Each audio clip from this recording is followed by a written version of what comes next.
Today I'm going to show you how to properly rope your winch. Now in this example I have the winch removed from my machine. I was having some trouble clearing out the hole that the winch line goes in, so I just took it off. Alright, since I have my winch taken out, I've got it set on this bench the same as it would be sitting inside the machine. So I went ahead and put the end of my rope through there and pulled it out through the side, because that's where the winch is going back in.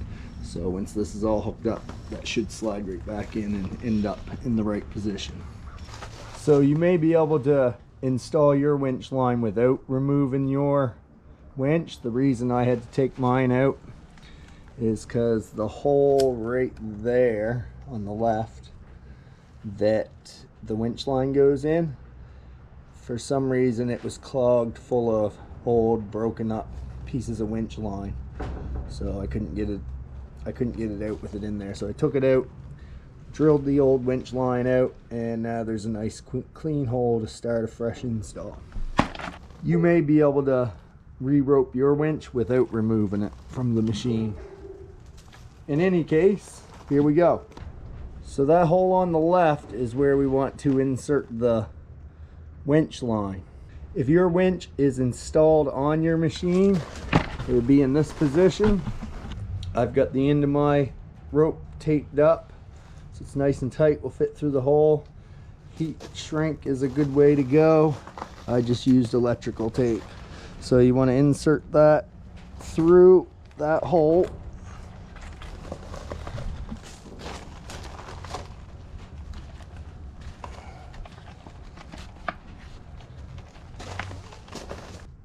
So if this winch was installed on your machine, what you want to do is click it in free spool, then take your hand and wind this backwards. When a winch runs, it pulls backwards, so you want to make sure you're pulling it backwards. It wraps underneath, not over top. It doesn't pull properly if you pull it over top. So you want to wind this back. Keep your rope in tight over there until you're in this position right here. Then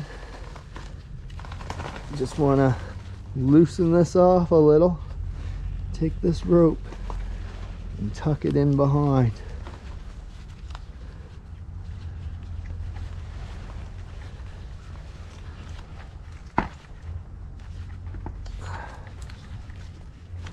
That's what you end up with. Now I'm just going to go ahead and wind it on a couple more times. It's tricky to do. I don't know how anybody does it with it on the machine, but I'm not much of a mechanic, so it's not unusual to see me struggle with something like this. Some of you guys can probably slap this on no problem at all.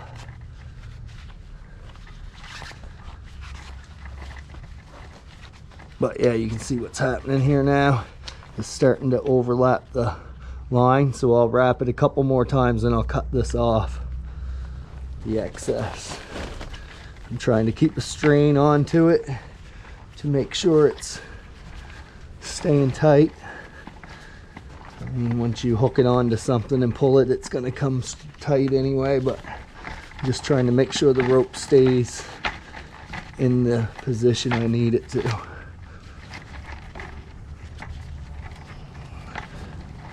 Go one more wrap if I can. That's probably the best method. Yeah, so you can see I'm having a difficult time with it off of the machine. So those of you that can do this with it on the machine, hats off to you.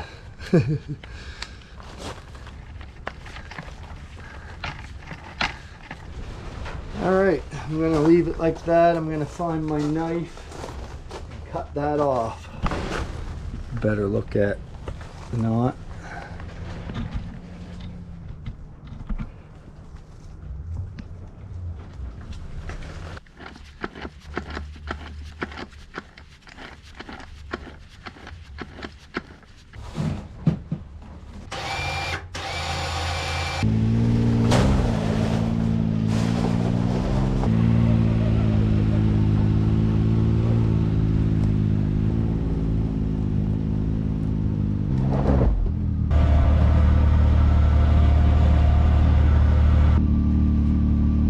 that's wrapping up good.